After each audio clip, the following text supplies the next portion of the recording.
सभी को आज हम पढ़ेंगे वाइगोत्स्की का सामाजिक सांस्कृतिक सिद्धांत। सामाजिक सांस्कृतिक सिद्धांत किसने दिया था? वाइगोत्स्की ने। ठीक है। इसके बाद फिर क्या है, ये कहाँ के थे? रूसी वैज्ञानिक थे, रूसी मनोवैज्ञानिक थे। इन्होंने बताया था कि इनका जो सिद्धांत था वो बताया था कि यह सिद्धांत बताता है कि बच्चा समाज और संस्कृति से अंतःक्रिया करके सीखता है। समाज हमारा परिवार हो गया, स्कूल हो गया, आसपास के लोग हो गए, ये सब बच्चे का क्या है? एक समाज है। उन्हीं समाज से वह अंतःक्रिया करके क्या करता है? सीखता है। समाज और संस्कृति से अंतःक्रिया करके सीखता है। वाइगोत्स्की की महत्वपूर्ण दो सिद्धांत हैं, जेपीडी जॉन प्रॉक्सिमल डेवलपमेंट, समीपतः निकटतम विकास का क्षेत्र, और वास्तविक विकास का क्षेत्र। ये जेपीडी मतलब जॉन प्रॉक्सिमल डेवलपमेंट, ये क्या होता है कि बच्चा स्वयं से क्या कर सकता है और कितना सीख सकता है, और वास्तविक में वो क्या सीख रहा है। ठीक है, बच्चा स्वयं से कितना सीख सकता है और वास्तविक में वो कितना सीख सकता है, इसी का अंतर कौन बताता है? जेपीडी। ठीक है, जेपीडी मतलब कि एक बच्चा स्वयं से जो कितना कर सकता है और वास्तविक में वो कितना सीख सकता है। अब कोई बच्चा क्या करता है कि थोड़ा सा उसको जानकारी है, वो क्या किया? मोर नॉलेजेबल अदर, अपने से थोड़ा सा जानकार व्यक्ति के समक्ष गया, उससे बोला, उससे बातचीत किया, और उसके द्वारा जो बातें सीखा वो क्या किया? उसको सीखने में हेल्प किया। जो मोर नॉलेजेबल अदर होता है मतलब उस बच्चे से कहीं ज़्यादा जानकार व्यक्ति होता है जो कि उसको सीखने में सहायता करता है। तो ये क्या करता है? जो व्यक्ति होता है उसको सीखने में सहायता करता है, और जैसे ही वो सीखने में सहायता पाता है तो एक्चुअल में वो कितना सीख गया, उसी को बोलते हैं जेपीडी। मतलब बच्चा जितना सीखता है, और बच्चा कुछ चीज़ों को सीख लिया और वो किसी और व्यक्ति के संपर्क में आ गया जो उसकी जान पहचान का है और उसको उससे ज़्यादा नॉलेज है, तो उसका विकास का स्तर थोड़ा सा और बढ़ गया। तो यही बीच का अंतर क्या है? जेपीडी है कि बच्चा स्वयं से जो सीखता है वो, और जो वास्तविक में वो क्या कितना सीखता है किसी और व्यक्ति के मदद से। यही क्या होता है? JPD John proximal development. ठीक है। अब क्या है ये? स्कैफोल्डिंग क्या होता है? पहाड़ या ढांचा या सीखने में मदद करना।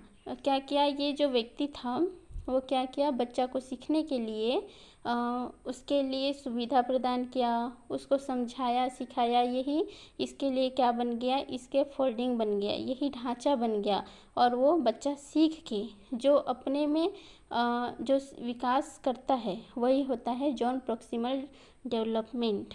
ठीक है। इसके बाद देखो, भाषा एवं चिंतन। भाषा दो प्रकार के होते हैं, निजी भाषण या आंतरिक भाषा, प्राइवेट स्पीच। पियाजे और वाइगोत्स्की के अनुसार पैसिव से एक्टिव होता है बच्चा। देखो, निजी भाषा या आंतरिक भाषा क्या होता है? जब बच्चा स्वयं से बातचीत करता है उसी को क्या बोलते हैं? निजी भाषा बोलते हैं। और पियाजे और वाइगोत्स्की के अनुसार बच्चा क्या होता है? पैसिव से एक्टिव होता है। ठीक है। इसके बाद देखो, अल्बर्ट बंडूरा सामाजिक अधिगम सिद्धांत। अल्बर्ट बंडूरा जी ने भी सामाजिक अधिगम का सिद्धांत दिए थे। ये कहाँ के थे? ये थे कनाडा के। ये कब इस सिद्धांत का प्रतिपादन किए थे? 1977 में प्रतिपादित किए थे। सहयोगकर्ता कौन थे? वाल्टर थे।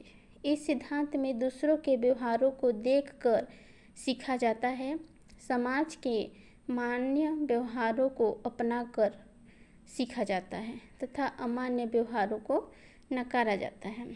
इसमें बच्चा क्या करता है? दूसरों को देख के क्या करता है? अपने व्यवहार में परिवर्तन करता है और उसको सीखता है। जो अच्छी चीज़ें होती हैं उसको ग्रहण करता है, और जो गलत चीज़ें होती हैं उसको क्या कर देता है? वो नकार देता है।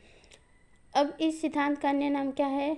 अवलोकनात्मक अधिगम का सिद्धांत, अनुकरण का सिद्धांत। ठीक है। ये किसने दिया था? अल्बर्ट बंडूरा ने दिया था। यह अवलोकन के माध्यम से बच्चा सीखता है और अनुकरण के माध्यम से सीखता है। बंडूरा के अकॉर्डिंग लर्निंग के स्टेज कितने हैं? अटेंशन, मतलब बच्चा जब अटेंशन किसी भी चीज़ में वो अपने ध्यान को केंद्रित करता है।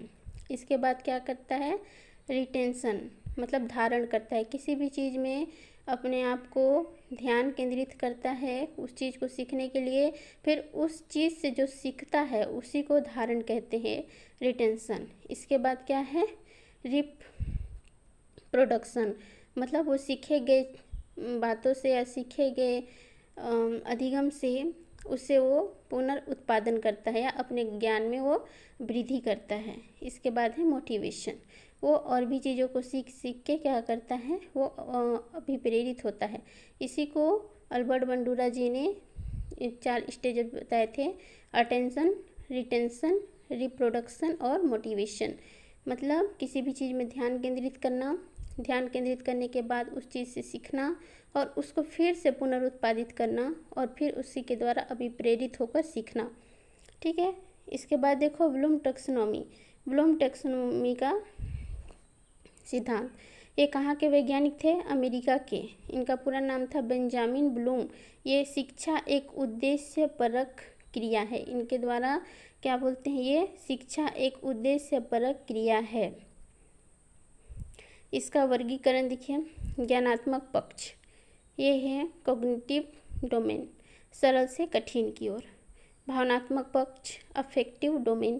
क्रियात्मक पक्ष, साइकोमोटर डोमेन। ये ब्लूम टैक्सोनॉमी ने क्या दिया था? किस चीज़ का सिद्धांत दिया था?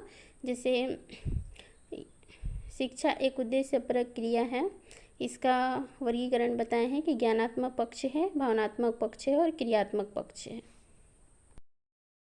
अल्बर्ट बंडूरा जी ने ही इसका जो सीखने का जो सिद्धांत है उसका प्रतिपादित किया था और अपने सिद्धांत में बताया था कि सबसे पहले ज्ञान होता है, ज्ञान।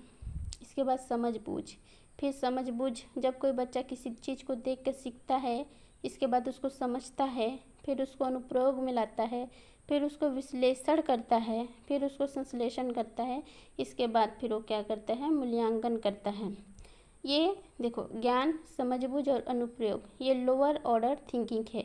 इसमें वो लोअर मतलब कि लो स्किल, उसका जो स्किल होता है वो लोअर होता है। इसके बाद फिर विश्लेषण, संश्लेषण और मूल्यांकन, ये हायर ऑर्डर थिंकिंग है। ठीक है। यहाँ पर जाने के बाद इसका जो स्किल होता है वो हाई सोच का हो जाता है। देखो भावनात्मक पक्ष, किसी भी बच्चा का सीखने का जो कार्य है उसको कौन बढ़ाता है? जब हम किसी का तारीफ करते हैं, उत्साह करते हैं, तो ये उसके अंदर में उत्साह उत्पन्न होता है। तो ये भावनात्मक पक्ष में तारीफ, उत्साह, जब हम किसी बच्चे को हम तारीफ करते हैं, उत्साह या अभिप्रेरित करते हैं तो उसका भावनात्मक पक्ष विकसित होता है। इसके बाद एक क्रियात्मक पक्ष, शारीरिक मनोबल। ठीक है। क्रियात्मक पक्ष, जब हम किसी को शाबाशी देते हैं तो उसके माध्यम से भी ये क्या करता है? सीखता है, शारीरिक मनोबल उसका आगे बढ़ता है। ठीक है। इसके बाद देखो बुद्धि, इंटेलिजेंट। बुद्धि एक व्यक्ति की मानसिक क्षमता है जिसमें वह तर्क, थिंकिंग व इमेजिनेशन करता है। बुद्धि एक व्यक्ति की मानसिक क्षमता है, मतलब सोचने समझने की क्षमता है जिसमें वह विचार करता है, सोचता है और इमेजिन करता है। इसमें समस्याओं को सुलझाने में मदद करती है। बुद्धि परिवर्तनशील होती है। बुद्धि अनुकूलन स्थापित करने में हेल्प करती है। बुद्धि आनुवंशिक व पर्यावरणीय कारकों की जटिल प्रक्रिया का परिणाम है। बुद्धि आनुवंशिक भी होता है और पर्यावरणीय भी होता है। बुद्धि की विशेषताएं देखिए: बुद्धि वंशानुक्रम पर निर्भर करती है, यह एक जन्मजात शक्ति है। अगर किसी के माँ बाप बुद्धिमान होते हैं तो उसका आने वाला जो जनरेशन होता है वो भी बुद्धिमान होता है।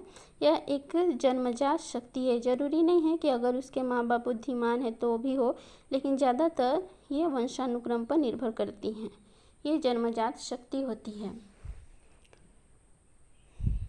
बुद्धि व्यक्ति को अमूर्त चिंतन करने की योग्यता प्रदान करता है।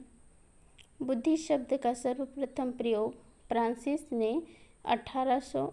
डाल्टन ने 1885 में किया था। बुद्धि अमूर्त है। बुद्धि योग्यताओं का समूह व सीखने की योग्यता है। बुद्धि अमूर्त चिंतन की योग्यता है। ये मोस्ट एमपी है।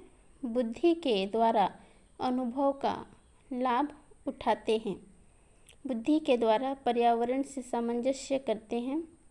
उद्देश्यपूर्ण काम करते हैं बुद्धि के द्वारा ही। बुद्धि ज्ञान नहीं है, बल्कि ज्ञान का उपयोग बुद्धि करता है। बुद्धि क्या नहीं है? ज्ञान नहीं है, बल्कि ज्ञान का उपयोग बुद्धि करता है। अब है बुद्धि के प्रकार। थॉर्नडाइक के अनुसार मूर्त बुद्धि, सूक्ष्म बुद्धि और सामाजिक बुद्धि। मूर्त बुद्धि क्या होता है? दिखना, मतलब मूर्त बुद्धि जो होता है वो दिखता है। ऐसी योग्यता जो कर्मेंद्रियों द्वारा शरीर में विकसित होती है, जैसे हाथ पैर से काम करना, ये क्या कहलाता है? मूर्त बुद्धि। हम हाथ पैर के द्वारा जो काम करते हैं वो हमारा क्या कहलाता है? मूर्त बुद्धि। सूक्ष्म बुद्धि, ऐसी योग्यता जो ज्ञान इंद्रियों द्वारा मस्तिष्क के संबंध में उत्पन्न होती है, मतलब ज्ञान इंद्रियों द्वारा मस्तिष्क के संबंध में उत्पन्न होती है, उसे सूक्ष्म बुद्धि कहते हैं। इसके बाद है सामाजिक बुद्धि। समाज में व्यवहार करने की योग्यता।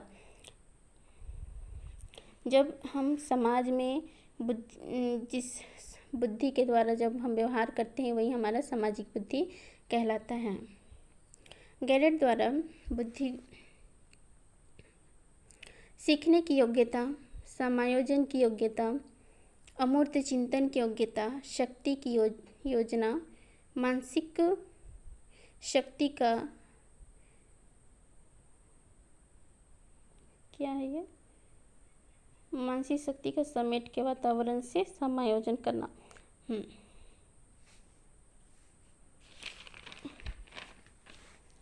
अब देखो बर्नर के अनुसार बुद्धि ए यह वंशानुगत होती हैं और बुद्धि बी यह जीन्स और वातावरण का अंतःक्रिया से निर्माण होती हैं।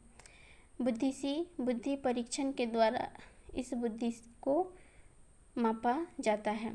परीक्षणों द्वारा मापा जाने वाला बुद्धि संक्रियात्मक होती है। आज के लिए इतना ही। कल हम पढ़ेंगे बुद्धि के सिद्धांत।